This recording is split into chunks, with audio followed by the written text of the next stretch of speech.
नमस्कार, बहुत स्वागत है आप सभी का। आप देख रहे हैं टोटल न्यूज, आपके साथ मैं हूं पंकज रौतेला। हरियाणा में विधानसभा चुनाव का बिगुल बजा हुआ है। चुनाव बेहद नजदीक है। सभी दल जीतने के लिए एड़ी चोटी का जोर लगा रहे हैं, लेकिन चुनाव से पहले टिकट को लेकर कसरत चल रही है। मौजूदा विधायकों को टिकट कटने का डर सता रहा है। बीजेपी लगातार यह संदेश दे रही है कि बीजेपी में कार्यकर्ता सबसे अहम है और पार्टी जिसे चाहे उसे जिम्मेदारी दे सकती है। लेकिन आखिर कौन होगा वो उम्मीदवार जो जनता का भरोसा जीतेगा, पार्टी का भरोसा जीतेगा? जनता किसे अपना नेता चुनने जा रही है, इसी को लेकर हमारे खास कार्यक्रम टिकट की टक्कर में हम आपको बताएंगे कि जनता की राय आखिर क्या है। जनता की नब्ज को टटोलने की कोशिश हमारी टीम ने की। टिकट को लेकर किस तरह के समीकरण बन रहे हैं ये जानने की कोशिश की। पार्टियां किस आधार पर टिकट का बंटवारा कर सकती हैं, यही जानने के लिए हमारी टीम पहुंची नलवा विधानसभा और हर वर्ग के लोगों से ओपिनियन लिया। इसी पर आज करेंगे चर्चा।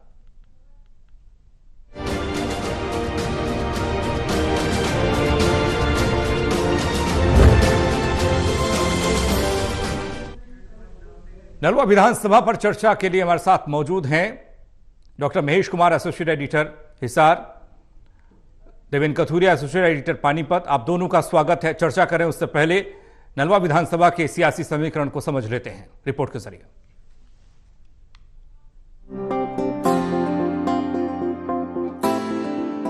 हरियाणा में चुनावी शोर अब तेज होता नजर आ रहा है, क्योंकि कुछ ही समय बाद हरियाणा विधानसभा के चुनाव होने वाले हैं। ऐसे में टिकट को लेकर भी नेता में होड़ लगी है। हरियाणा कांग्रेस कमेटी में इस समय टिकट के लिए आवेदन जमा करने वालों की भारी भीड़ है। कांग्रेस पहले ही संकेत दे चुकी है कि निष्ठावान, समर्पित और जिताऊ चेहरों को कांग्रेस टिकट देगी। वहीं बीजेपी भी सत्ता में आने के लिए एड़ी चोटी का जोर लगा रही है। उम्मीदवारों को खड़ा करने के लिए तैयारियां चल रही हैं। ऐसे में किसे टिकट मिलेगा, राजनीतिक गलियारों में इसकी सुगबुगाहट तेज हो चली है। विधानसभा क्षेत्रों में उम्मीदवारों को लेकर किस तरह की चर्चा चल रही है, यही सब जानने के लिए हमारी टीम हरियाणा की अलग अलग विधानसभा क्षेत्रों में पहुंची और जनता की नब्ज को टटोलने का काम किया गया।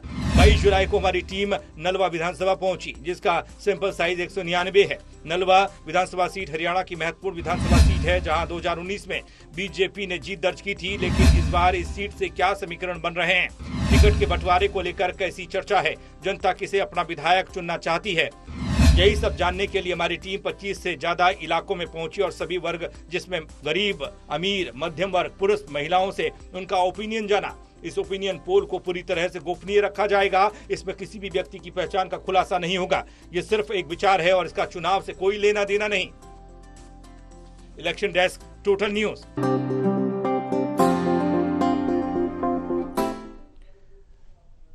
तो नलवा विधानसभा की कसरत शुरू हो चुकी है और टिकट के दावेदार कई हैं। टिकट किसे मिलेगा, जनता किसे चाहती है कि पार्टियां टिकट दे, ये जानने की कोशिश हमने की। और इस सीट का सियासी समीकरण और माहौल क्या है, सबसे पहले वो जान लेते हैं। मैं इस चर्चा की शुरुआत आपसे कर रहे हैं। नलवा विधानसभा क्षेत्र क्या कह रहा है इस बार? कितना बड़ा घमासान विधानसभा चुनाव के दौरान यहां होने वाला है?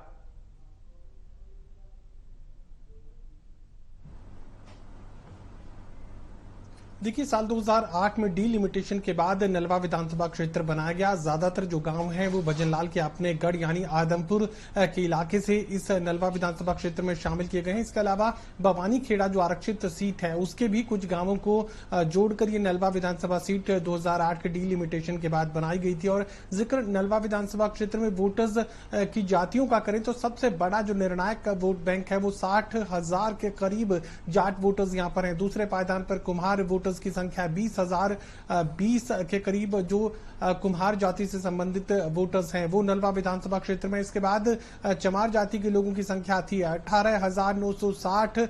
इसके बाद धानक समाज के वोटर्स की संख्या का अगर जिक्र करें तो 11,618 वो संख्या दर्ज की गई है। बिश्नोई वोटर, चूंकि भजनलाल के गढ़ से इस इलाके को अलग किया गया था, तो बिश्नोई वोटर्स की संख्या भी इस इलाके में देखने को मिल रही है। 10,920 वोटर्स की संख्या जो है नलवा विधानसभा क्षेत्र में है।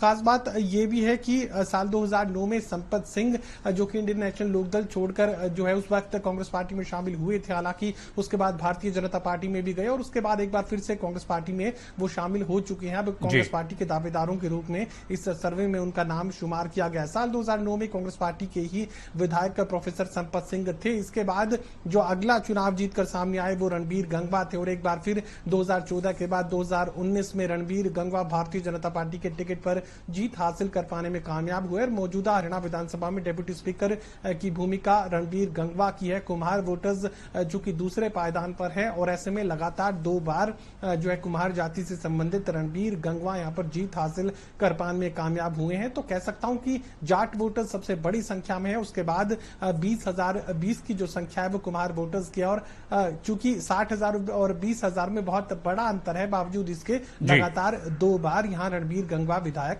चुने गए हैं। जी देवेंद्र, सियासी समीकरण इस बार बेहद अहम है और जातिगत समीकरणों की बात करें तो हर कोई पार्टी ये देखना चाह रही है कि किस जाति का नेता किस तरह का है, क्या उसे चुनावी मैदान में उतारा जाए। ऐसा ही कुछ हिसार लोकसभा क्षेत्र की बात कर लें और नलवा विधानसभा क्षेत्र की बात कर लें तो यहां पर देखने को मिल रहा है। देखिए पंकज, हिसार में हरियाणा की जो राजनीति है, ठेठ हरियाणा की जो राजनीति है वो हिसार में भी दिखती है। और जाट बहुल ये एरिया है, जैसा महेश जी भी बता रहे कि आदमपुर का कुछ हिस्सा इसमें मिलाया गया। नलवा में जाट वोटर्स ज्यादा है, जाट वोटर्स ज्यादा है तो समझो मुकाबला भी तगड़ा होने वाला है। 2014 से 19 और 19 से अभी 24 तक दोनों बार रणबीर गंगवा, एक बार इनेलो से जीते, 14 से 19 में बीजेपी में आ गए। दरअसल बीजेपी में रणबीर गंगवा को इसलिए लाया गया कि शायद बीजेपी की जड़ें यहां कमजोर रही हैं। बीजेपी इनेलो से रणबीर गंगवा को अपने पास लाई, चुनाव लड़वाया, जीते। वो जीते, टिकट ही नहीं दी, वो जीते और फिर डिप्टी स्पीकर जैसा एक अहम पद भी दिया गया है। तो बीजेपी ने पूरा मान सम्मान रणबीर गंगवा को दिया है। और मेरे को लगता है कि शायद जिस तरीके से उनकी अपनी कम्युनिटी पर पकड़ है, जो समीकरण उनके पक्ष में है, तो बीजेपी उनको फिर से चुनाव लड़वा सकती है। और रणबीर गंगवा को अगर टिकट दी जाती तो रणबीर गंगवा के रहते मेरे को लगता है बाकी जो दावेदार है वो शायद पीछे सकते हैं। हालांकि संभावना सभी की बनी रहती है, लेकिन समीकरणों के हिसाब से रणबीर गंगवा बीजेपी के मजबूत दावेदार हो सकते हैं।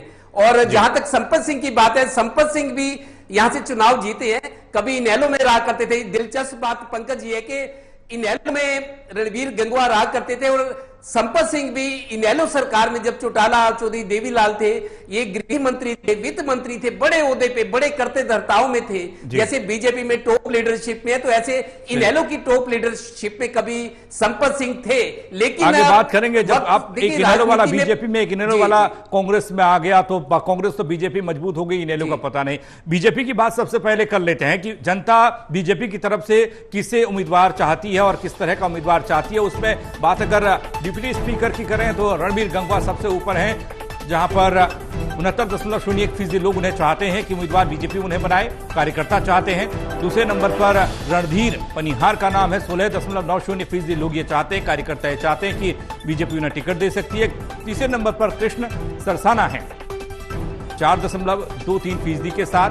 चौथे नंबर पर बीजेपी खुद है, कमल का फूल है, 9.86% लोग चाहते हैं कि किसी को भी टिकट मिले ये लोग बीजेपी के साथ खड़े रहेंगे। अब सबसे पहले पायदान पर रणबीर गंगवा हैं, उनका कद काफी बढ़ चुका है बीजेपी में आने के बाद। वो डिप्टी स्पीकर रहे, लेकिन उनका सियासत इतिहास क्या कहता है वो एक रिपोर्ट के जरिए सबसे पहले आपको दिखा रहे हैं।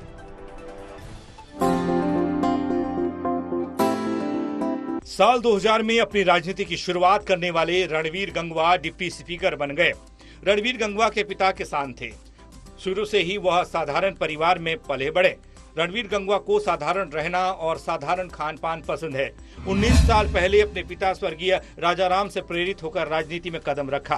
2000 में इनेलो ज्वाइन की और पहला चुनाव जिला परिषद का लड़ा, जीत हासिल की। इसके बाद उन्होंने दोबारा जिला परिषद का चुनाव लड़ा और वाइस चेयरमैन बने। 55 वर्षीय रणबीर गंगवा पिछड़ा आयोग के चेयरमैन रहे। सतवीर वर्मा को अपना राजनीतिक गुरु मानते हैं। 2009 में नलवा विधानसभा बनने के बाद रणबीर गंगवा 2 बार यहां से विधायक बने। हालांकि रणबीर गंगवा अपना पहला विधानसभा चुनाव नलवा से हार गए थे, मगर 2014 के विधानसभा चुनाव में नलवा चुनाव में मुख्यमंत्री रहे चंद्रमोहन बिश्नोई और प्रोफेसर संपत जैसे दिग्गजों को हराकर पहली बार विधानसभा पहुंचे। रणबीर गंगवा को इनेलो ने पहला विधानसभा चुनाव हारने के बावजूद राज्यसभा भेजा। इसके बाद उन्होंने कभी पीछे मुड़कर नहीं देखा और हिसार ही नहीं, प्रदेश की राजनीति में अपनी खास पहचान बनाई। आज रणबीर गंगवा को पिछड़ा वर्ग का बड़ा चेहरा माना जाता है। Election desk, total news.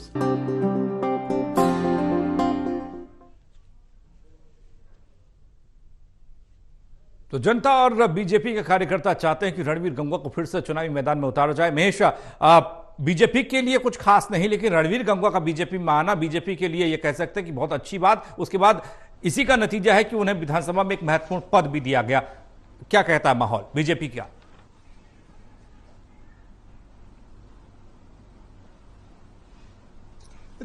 देखिए, महत्वपूर्ण बात यह भी है कि रणवीर गंगवा जो है कुम्हार जाति से संबंधित है और न सिर्फ हिसार जिला बल्कि पूरे हरियाणा की राजनीति में अगर कुम्हार जाति के लीडर्स की संख्या को समझने की कोशिश करें तो यहाँ पर भारतीय जनता पार्टी के लिए न सिर्फ हिसार के, न सिर्फ नलवा विधानसभा क्षेत्र के, बल्कि रणवीर गंगवा एक तरीके से प्रतिनिधित्व कर रहे हैं सरकार में कुम्हार जाति से संबंधित लोगों का, ओबीसी का एक तरीके से रिप्रेजेंटेशन यहाँ पर रणवीर गंगवा से करवाया जा रहा है सरकार में, न सिर्फ हिसार जिला बल्कि पूरे हरियाणा प्रदेश में। आप ये मान सकते हैं।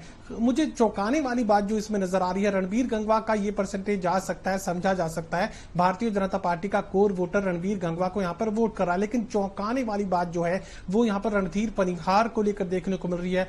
करीब 9,500 वोटों से पिछली बार हार का सामना, पिछले विधानसभा 2019 में हार का सामना यहां पर रणधीर पनिहार को करना पड़ा था। भारतीय जनता पार्टी के उम्मीदवार थे रणवीर गंगवा जो कि जीत हासिल कर पाए, लेकिन 9,500 के करीब वोटों से हार का सामना यहां पर कांग्रेस पार्टी के उम्मीदवार रणधीर पनिहार को करना पड़ा था। लेकिन आदमपुर बाई इलेक्शन के बाद जो है कुलदीप बिश्नोई यहां पर भारतीय जनता पार्टी के साथ चले गए थे। आदमपुर का बाई इलेक्शन एक बार फिर से करवाया गया और भव्य बिश्नोई विधायक बनकर आए। उसी वक्त यहां पर सबसे खास जो कुलदीप बिश्नोई के माने जाते हैं रणधीर पनिहार, वो भारतीय जनता पार्टी का हिस्सा बन गए थे। लेकिन यहां यह माना जा सकता है कि रणधीर पनिहार को भारतीय जनता पार्टी का वोटर बिल्कुल भी एक्सेप्ट नहीं कर रहा। करीब 16.5% जो वोट परसेंटेज निकलकर सामने आया और 70% के करीब जो वोट परसेंटेज है वो यहां पर रणवीर गंगवा का देखने को मिल रहा है। तो ये कहा जा सकता है कि भारतीय जनता पार्टी को पसंद करने वाले लोग रणवीर गंगवा को भारतीय जनता पार्टी में सबसे ज्यादा पसंद कर रहे हैं, लेकिन रणधीर पनिहार को बीजेपी का कोर वोटर एक्सेप्ट नहीं कर रहा। बीजेपी को पसंद करने वाले लोग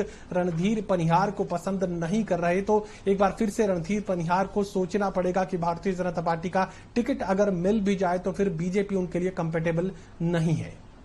देवेंद्र, जिस तरीके से इनेलो से आए गंगवा साहब, कांग्रेस से आए रणधीर पनिहार, और अब ऐसा लगता है कि कुलदीप बिश्नोई भी चाहते हैं कि उनके लोगों को ज्यादा तवज्जो दी जाए। जिस तरह का माहौल दिखाई दे रहा है उसमें क्या रणधीर पनिहार का नाम भी हो सकता है, उसे आगे कर सकते हैं तो फिर कोई दूसरा समीकरण दिखे इस क्षेत्र में?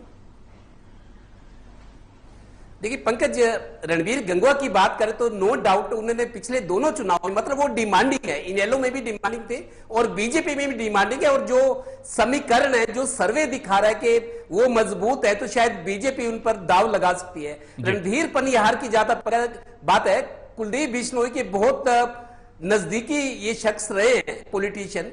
जब जनित कांग्रेस बनाई थी कुलदीप बिश्नोई ने, तो रणधीर पनिहार बहुत करीबी लोगों में और रणनीतिकारों में रहे हैं। कुलदीप बिश्नोई जैसे ही बीजेपी में आए तो ये भी बीजेपी में आगे थे, लेकिन जो सर्वे दिखा रहा है, अगर बीजेपी सरकार रिपीट करने की बात करिए, दावा करिए कि तीसरी बार सरकार बनेगी, तो उनको विधायक चाहिए सरकार बनाने के लिए। कोई पार्टी, चाहे कांग्रेस हो चाहे बीजेपी, अगर सरकार बनाने का दावा करते हैं तो उनको मजबूत कैंडिडेट चाहिए और विधायक चाहिए, सरकार तभी बनेगी। तो रणवीर गंगवा की मजबूती नजर आ रही है, 2 बार उन्होंने अपने आप को साबित किया है। और जिस तरीके इनका स्कोर है सर्वे में, जो इनको समर्थन मिल रहा है, तो उस हिसाब से फैसला तो देखो बीजेपी पार्टी करेगी, लेकिन ये मजबूत नजर है। रणधीर पनिहार, लेकिन जनता, पर अगर जनता गंगवा के साथ है, दाव लगाती है तो उनके बारे में भी सोचा जा सकता है। जी बात कांग्रेस की भी कर लेते हैं कि जनता और कार्यकर्ता कांग्रेस के कौन से उन उम्मीदवारों को चाहती है अपने बीच में ताकि वो वोट कर पाए।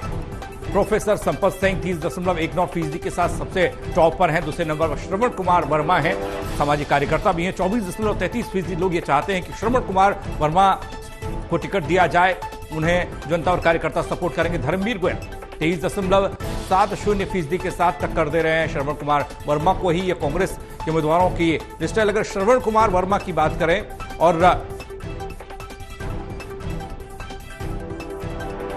उसके बाद अनिल मान का नाम भी आता है। 5 कांग्रेस के दावेदार हम आपको दिखा रहे हैं जिनको जनता चाहती है कि टिकट दे। 17.13% लोग अनिल मान को चाहते हैं। दिलबाग हुड्डा 4.63% लोग चाहते हैं कि उन्हें टिकट दिया जाए। लेकिन चर्चा में सबसे ज्यादा श्रवण कुमार वर्मा और धर्मवीर गोयल का नाम है। श्रवण कुमार की बात की जाए तो लोगों के साथ सीधे कनेक्ट हो रहे हैं, लोगों के हमेशा आप ये कह सकते हैं कि सहायता के लिए तत्पर रहते हैं। उनका सियासी प्रोफाइल और किस तरह के व्यक्तित्व के वो धनी हैं वो दिखा रहे हैं रिपोर्ट के जरिए।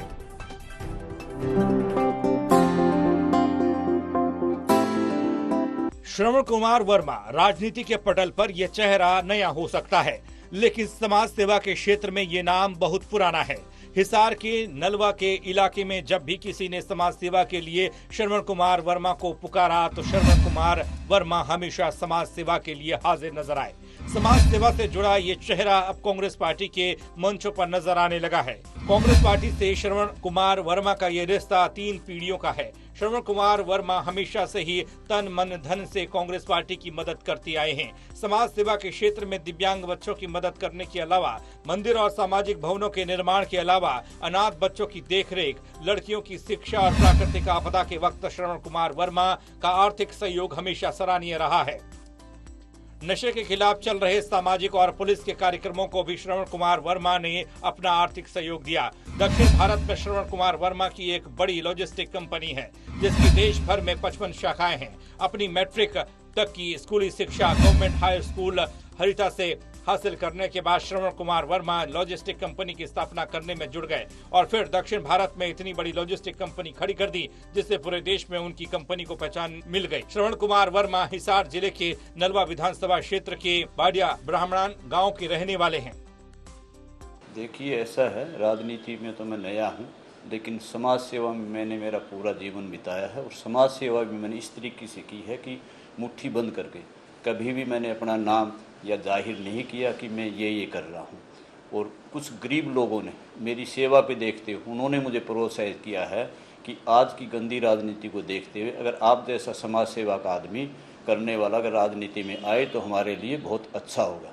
जैसे कि कांग्रेस पार्टी भी टिकट का सर्वे करवा रही है और कांग्रेस पार्टी बोली जो सर्वे में अच्छा कैंडिडेट होगा उसको टिकट देंगे।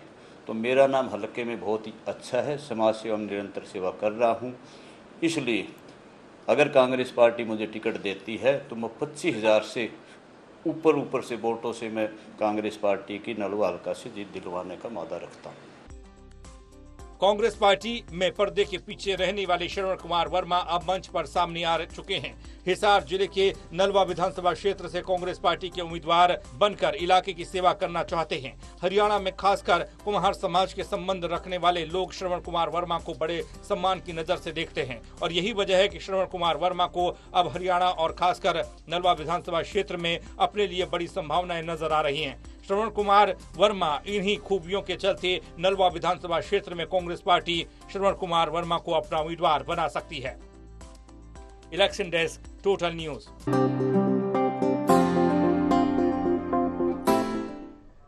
एक और नाम जो कांग्रेस की तरफ से सामने है वो है धर्मवीर गोयत का नाम है, जिसे कार्यकर्ता और जनता चाहती है कि कांग्रेस उन्हें टिकट दे, लेकिन उनकी सियासत क्या कहती है, किस तरह के वो व्यक्ति हैं, एक रिपोर्ट के जरिए वो भी देखिए।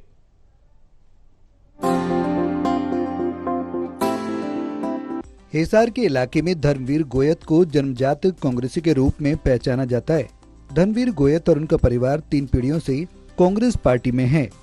हिसार के इलाके में भूपेंद्र सिंह हुड्डा के विश्वस्त लोगों में धर्मवीर गोयत का नाम सबसे ऊपर है। धर्मवीर गोयत के राजनीतिक परिचय का जिक्र करें तो धर्मवीर गोयत प्रदेश कांग्रेस कमेटी के सदस्य रहे हैं। इसके अलावा भिवानी जिले के प्रभारी की जिम्मेदारी भी धर्मवीर गोयत को दी गई है। एक प्रखर वक्ता के रूप में भी धर्मवीर गोयत को पहचाना जाता है और यही वजह है कि कांग्रेस पार्टी में भी धर्मवीर गोयत को प्रवक्ता की जिम्मेदारी दी गई थी। धर्मवीर गोयत साल 2014 में कांग्रेस पार्टी के प्रचार अभियान समिति के अध्यक्ष भी रहे हैं। साल 2019 में कांग्रेस पार्टी ने धर्मवीर गोयत को लोकसभा इंचार्ज की जिम्मेदारी दी, तो वर्तमान में हिसार में कांग्रेस पार्टी की प्रॉपर्टी की देखरेख भी धर्मवीर गोयत की जिम्मे में है। साल 1977 से साल 2024 तक धर्मवीर गोयत हर एक चुनाव में अपनी महत्वपूर्ण भूमिका अदा करते रहे हैं। चौधरी बंसीलाल से लेकर चौधरी बीरेन सिंह, चौधरी भजनलाल से लेकर भिवानी में धर्मवीर सिंह, संपत सिंह से लेकर जयप्रकाश तक और खुद भूपेंद्र हुड्डा के चुनाव में धर्मवीर गोयत महत्वपूर्ण जिम्मेदारियां संभालते रहे हैं। सामाजिक जीवन का जिक्र करें तो धर्मवीर गोयत अखिल भारतीय सर्व खाप के कोऑर्डिनेटर रहे हैं। इसके अलावा हिसार के मैचपुर गांव में हुए मिर्जापुर कांड से बिगड़े सामाजिक सौहार्द को फिर से काम करने में धर्मवीर गोयत की भूमिका सराहनीय रही है। पूरे हिसार जिले को पता है, मेरे से सीनियर हिसार जिले में कोई आदमी है नहीं। मेरी 3 पीढ़ियाँ कांग्रेस में हैं, फ्रीडम फाइटर फैमिली से हूँ मैं। हमारे को प्लाट भी यहाँ सरदार प्रताप सिंह कैरों ने दिया था 12.5 एकड़ का, हमने सरेंडर कर दिया और ये कह के सरेंडर किया कि हम साधन संपन्न हैं। ये उन विधवाओं को जो इनके पति आज़ादी के आंदोलन में शहीद हो गए। दूसरी बात, 10 साल हुड्डा साहब का राज रहा और मेरे को उन्होंने छोटी मोटी जो ताकत दे रखी थी, मैंने कहीं 100 रुपये किसी से नहीं लिए। 27-28 आदमी मैंने नौकरी लगाए। कोई ये नहीं कह सकता कि हमारा किराया भी आपने लगवाया हो। और जितने भी आंदोलन हुए, जितने चाहे जाट आरक्षण आंदोलन था, चाहे मिर्चपुर आंदोलन था, चाहे कुंभाखेड़ा में दलितों का झगड़ा था, चाहे अग्रवा में किसानों का आंदोलन था मुआवजे को लेके, सारे के सारे मैंने सुलझाए और मैंने अपने तरीके से सूझबूझ से। और ना कभी हुड्डा साहब ने कहा, मेरे को तो डिप्टी कमिश्नर कहता था कि आप समझदार आदमी, आप सुलझाओ। IG SP कमिश्नर ये लोग मेरे को कहते थे कि आप ये मामला निपटाओ। और इस दौरान में 2 किताबें छपी, एक मिर्चपुर के इतिहास पे मास्टर चंद्र प्रकाश ने छापी, एक जाट आरक्षण आंदोलन की हकीकत के ऊपर जो है एक SK वर्मा है पत्रकार वहाँ के भिवानी के, उन्होंने एक किताब छापी। उन दोनों किताबों में मेरा अकेले का ही वर्णन है कि धर्मवीर गोयत ने अपनी सूझबूझ से ये कोऑर्डिनेशन का काम किया।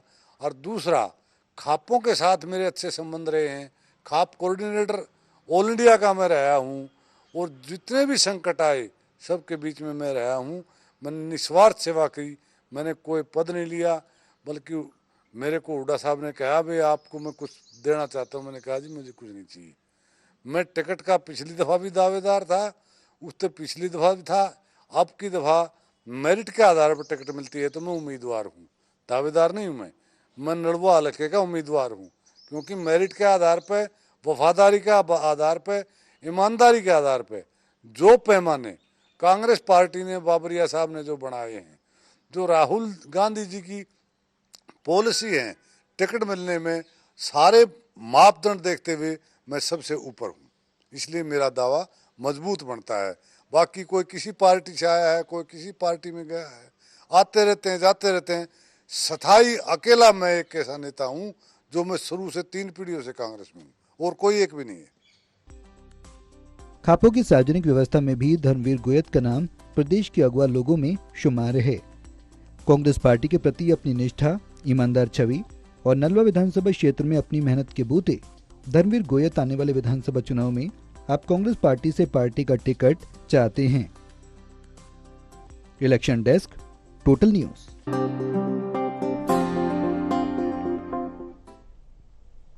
कांग्रेस के बारे में जनता क्या सोचती है, कौन वो उम्मीदवार हैं, हमने आपको दिखाया। महेश आपके पास आ रहे हैं, संक्षेप में आपसे जानना चाहेंगे। 3 नाम यहां पर कांग्रेस की तरफ से जनता चाहती है कि उन्हें टिकट मिले, लेकिन कांग्रेस किसे टिकट देगी?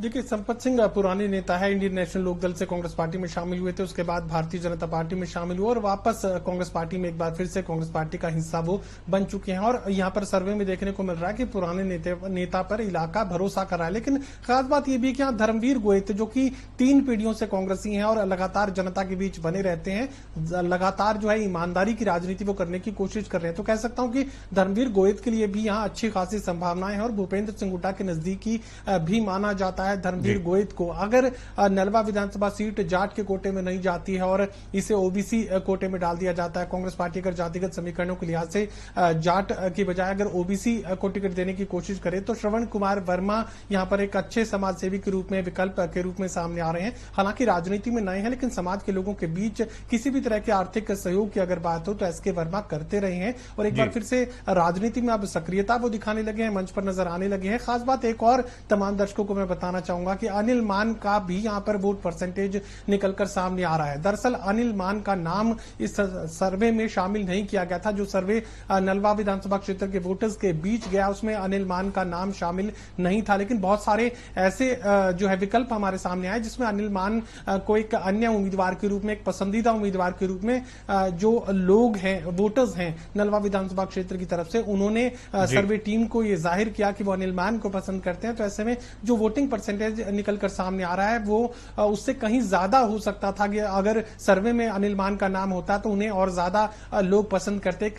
पसंदीदा विकल्प के रूप में अगर नाम पढ़ने को मिलता तो शायद उसे टिक भी करते, लेकिन अनिल मान भी पूरी मेहनत जो है इस विधानसभा क्षेत्र में करते हुए नजर आ रहे हैं। वोटिंग परसेंटेज जरूर यहां पर थोड़ा कम देखने को मिल रहा होगा। खास वजह मैंने बताई कि इस सर्वे में नाम जो है वो दर्ज नहीं किया गया था, लेकिन लोगों ने अनिल मान को पसंद किया और उसी आधार पर हमने अपना जो वोटिंग परसेंटेज यहां पर दिखाने का काम किया है। लेकिन और ज्यादा जो है वोट उन्हें हासिल हो सकते थे अगर सर्वे में उनका नाम शुमार किया जाता तो। कांग्रेस पार्टी और कांग्रेस आला कमान तय कर रहा है कि हालांकि टिकट किसे दिया जाए, दावेदार कई दिखाई देते हैं। देवेंद्र आपके पास आ रहा हूं, मैं थोड़ा वक्त कम है, आपको रोक रहा हूं माफी के साथ। देवेंद्र, जिस तरीके से 3-4 नाम कांग्रेस में ऐसा देखने को कई विधानसभा क्षेत्रों में दिखाई दे रहा है, मिल रहा है कि कई दावेदार हैं, कांग्रेस के लिए सिरदर्दी बहुत ज्यादा होने वाली है।